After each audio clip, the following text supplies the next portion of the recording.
नैतिक शिक्षा भाग 2 पुस्तक पंडित श्री राम शर्मा आचार्य द्वारा लिखित ऑडियो 41। आध्यात्मिक जीवन के 5 कदम। अध्यात्मवादी उज्ज्वल और उत्कृष्ट जीवन की गतिविधियां सामान्य नर पशुओं की तरह पेट और प्रजनन वासना तृष्णा पर आधारित नहीं होती, वरन उच्च आदर्शवादिता ही उनकी आकांक्षाओं और प्रेरणाओं की जननी होती है। अध्यात्मवादी वह है जो आत्मा और शरीर को एक नहीं दो मानता है, दो नहीं एक को अधिपति और दूसरे को उपकरण समझता है। यह अंतर जिसकी दृष्टि में स्पष्ट हो गया वह काया की सुख सुविधा, इंद्रियों की लिप्सा और झूठी वाहवाही शान शेखी को महत्व न देकर इस बात को महत्व देता है कि आत्म कल्याण और आत्म विकास जैसे महान प्रयोजन कैसे करें। इसी धुरी के इर्द गिर्द उसकी आकांक्षा, अभिलाषा, विचारना घूमती है और इसी प्रयोजन के लिए उसकी क्रिया पद्धति और रीति नीति का निर्धारण होता है। इस लक्ष्य की पूर्ति के लिए यदि शारीरिक सुविधाओं, भौतिक संपदाओं में कुछ कमी आती है तो उसे रत्ती भर भी रंज नहीं होता, क्योंकि वह जानता है कि शरीर एक उपकरण मात्र है। इसकी सुविधाएं घटती हैं तो परमात्मा के उत्कर्ष का द्वार खुलता है। इससे हानि कम और लाभ अधिक है। इस मान्यता से प्रेरित जीवन को अध्यात्मवादी अथवा देव जीवन कह सकते हैं। आइजनहावर के राष्ट्रपति चुने जाने पर उन्हें बहुत से मित्रों, प्रशंसकों ने उपहार दिए। उन उपहारों की प्रदर्शनी लगाई गई। उपस्थित मेहमानों को संबोधित कर उन्होंने उपहार मिले। एक झाड़ू को हाथ में उठाते हुए कहा, यह है मेरा सर्वोत्तम उपहार, जो सदैव सेवा और कर्तव्य पालन की याद दिलाता रहेगा। गेरुए वस्त्र पहने स्वामी विवेकानंद की ओर इशारा करके एक अमेरिकन स्त्री ने एक अमेरिकन से कहा, जरा इन महोदय की पोशाक तो देखो। विवेकानंद ने अंग्रेजी में ही कहा, देवी, आपके देश में सभ्यता के उत्पादक दर्जी और सज्जनता की कसौटी कपड़े माने जाते हैं, पर मैं जिस देश से आया हूँ वहाँ के लोगों की पहचान सरलता, चारित्रिक उत्कृष्टता से की जाती है। इसके विपरीत भौतिकवादी पशु जीवन वह है जिसमें सारी आकांक्षाएं शारीरिक सुविधा और पार्थिव उपलब्धियों के लिए ललायित और नियोजित रहती है। हमारे पास पैसा अधिक हो, ऐश आराम के साधन अधिक बढ़े, इंद्रिय भोगों की पूरी छूट हो, शौक मौज मनोरंजन के साधनों की कमी ना रहे, लोग अपना रौब माने और वाहवाही की झड़ी लगा दे, बस इतनी भर लालसा उनकी है। वे इस स्तर का ताना बाना बुनते हैं। सारा समय, सारा श्रम, सारी क्षमता, सारी योग्यता इसी गोरख धंधे में समाप्त हो जाती है। आत्म कल्याण की बात तो तब याद आएगा जब आत्मा नाम का कोई अलग तत्व या तथ्य उनके सामने हो। शरीर ही उनके लिए आत्मा है, वही परमात्मा है, वही सर्वस्व है। शरीर और आत्मा के स्वार्थ भिन्न भिन्न हैं और आमतौर से एक दूसरे से टकराते हैं। जो इस रहस्य को नहीं समझता उसे यह सोचने की फुर्सत कहाँ है कि आत्मा की आवश्यकताओं का हनन करके शरीर को सुविधाएं बढ़ाने में बुद्धिमानी नहीं है। चंद रोज की जिंदगी में काया को क्षणिक सुख देने के प्रलोभन में जो जीवन लक्ष्य और आत्म कल्याण का उद्देश्य खो बैठेगा उसे दुनियादारी की दृष्टि से तो बुद्धिमान ना कहा जाएगा, पर जन्म जन्मांतरों का भविष्य इतने भर के लिए अंधकार में बना लेने की दृष्टि से तो उसे महामूर्ख के अतिरिक्त और कुछ कहा समझा नहीं जा सकेगा। मुगलों के साथ हुए युद्ध में मराठों की विजय हुई। उन्होंने मुगलों के खजाने के साथ उनकी बहुत सी वस्तुएं भी लूट ली। सैनिक मुगल खानदान की एक रूपवती कन्या को भी पकड़ लाए। उसे शिवाजी के सामने इस ख्याल से उपहार स्वरूप प्रस्तुत किया कि उससे शिवाजी बहुत प्रसन्न होंगे और बहुत सा इनाम देंगे, पर बात उल्टी निकली। शिवाजी ने कहा, मुगल है तो क्या, नारी सर्वत्र पवित्र है।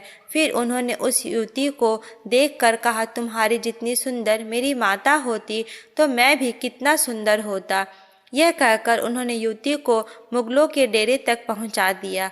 अध्यात्मवादी जीवन मनुष्य के गौरव की दृष्टि से, उज्जवल भविष्य की दृष्टि से, सामाजिक सुव्यवस्था की दृष्टि से और सर्वोपरि आत्म शांति एवं आंतरिक संतोष की दृष्टि से नितांत आवश्यक है और अति महत्वपूर्ण है। ऐसा जीवन जीने के लिए प्रेरणा हो और अभिलाषा जागे, उसे सच्चे अर्थों में सौभाग्यशाली और दूरदर्शी कहना चाहिए।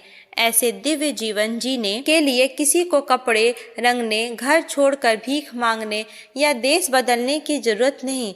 थोड़े समय आत्मचिंतन और ईश्वरीय प्रकाश की प्राप्ति के लिए उपासना करना उचित है, पर इसका प्रभाव तो उस कसौटी पर आंका जाएगा कि अध्यात्मवाद के सिद्धांतों और आदर्शों को किस सीमा तक हमारी विचारना, आस्था और कार्य पद्धति में कितना स्थान मिलेगा। शरीर और मन को सुख देने वाले तृष्णाओं से मन को मोड़कर इन्हें आत्म कल्याण के प्रयोजनों में किस सीमा तक लगाया जा सका, इस मार्ग पर चलने वाले को आरंभिक कदम 1. सादा जीवन, 2.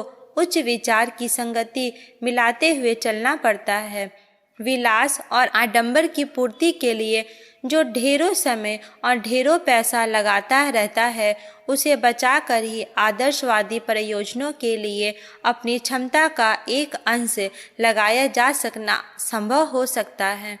जो जितना खर्चीला और आडंबरपूर्ण जीवन क्रम चला रहा होगा, उसकी उतनी ही आवश्यकताएं, उलझनें तथा चिंताएं तथा व्यवस्थाएं बढ़ेंगी।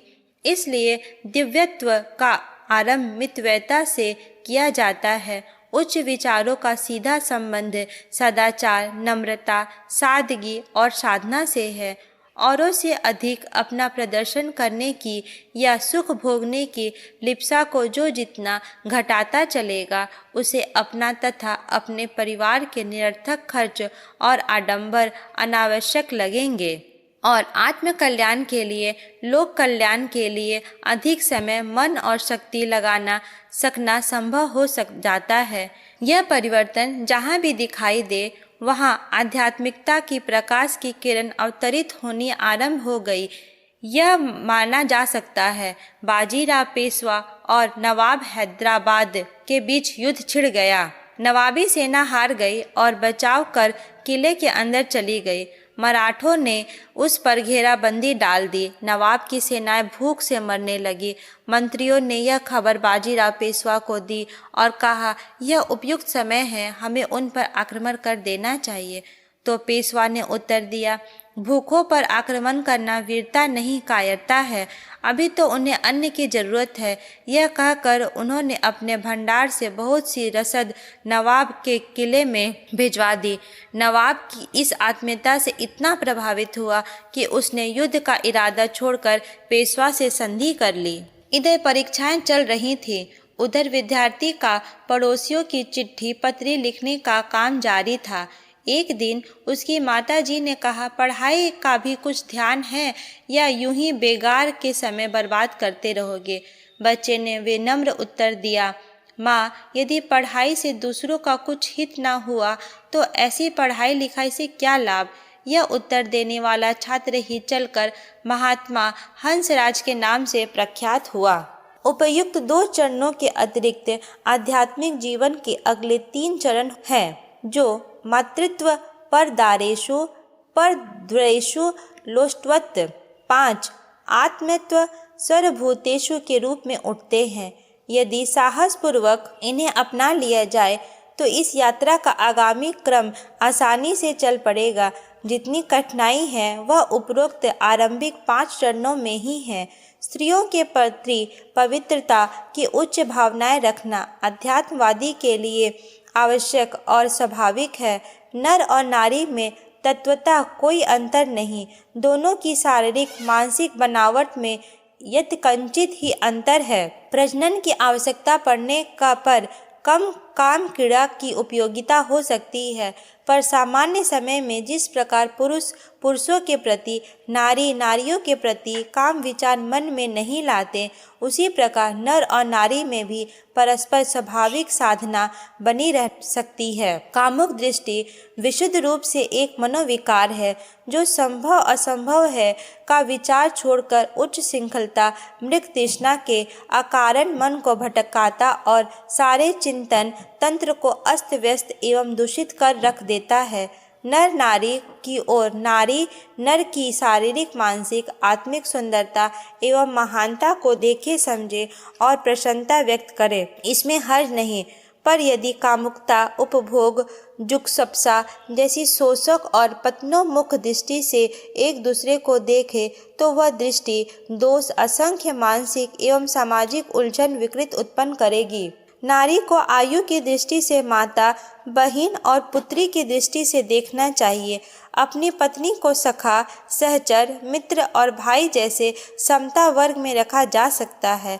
कामुकता की पाप दृष्टि नितांत अनावश्यक और अस्वाभाविक है। प्रजनन के लिए उपयुक्त अवसर पर कुछ समय के लिए अपने दाम्पत्य जीवन में थोड़ी आवश्यकता पड़ सकती है।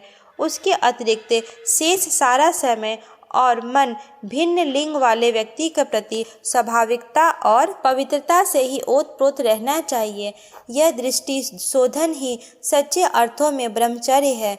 इसका विवाहित अविवाहित सभी पालन कर सकते हैं और अपने आत्मबल और ब्रह्म वर्चस्व को अभिष्ट मात्रा में बढ़ा सकते हैं। धन ठोकरी के समान व्यर्थ और अनुपयोगी मानना आध्यात्मिकता का चौथा चरण है। हम केवल श्रम अर्जित, ईमानदारी और उचित साधनों से कमाए हुए धन की इच्छा करें और वह जितना भी न्यूनाधिक कमाया जा सकता हो उतने में ही निर्वाह का बजट बनाएं। आचार्य रामानुज उपदेश दे रहे थे, भगवान प्राणी मात्र में समाये हुए हैं, सब में अपनी ही आत्मा देखनी चाहिए। उपदेश एक चंडाल भी सुन रहा था। जैसे ही प्रवचन समाप्त हुआ वह आचार्य प्रवर के पैर छूने बढ़ा। आचार्य ने उसे देखा तो क्रुद्ध हो उठे और डांटा, मुझे छुएगा क्या? चंडाल ठिठक गया और बोला, महाराज तो फिर आप बताइए कि मैं अपने भगवान को कहाँ ले जाऊँ? आचार्य की आंखें खुल गई।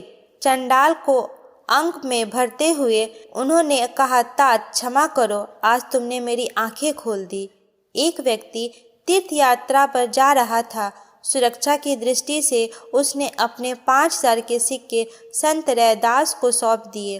रैदास ने रुपयों की पोटली वहीं छप्पर में खोस दी। कुछ ऐसा हुआ कि वह आदमी तीर्थ यात्रा से 5 वर्ष बाद लौटा।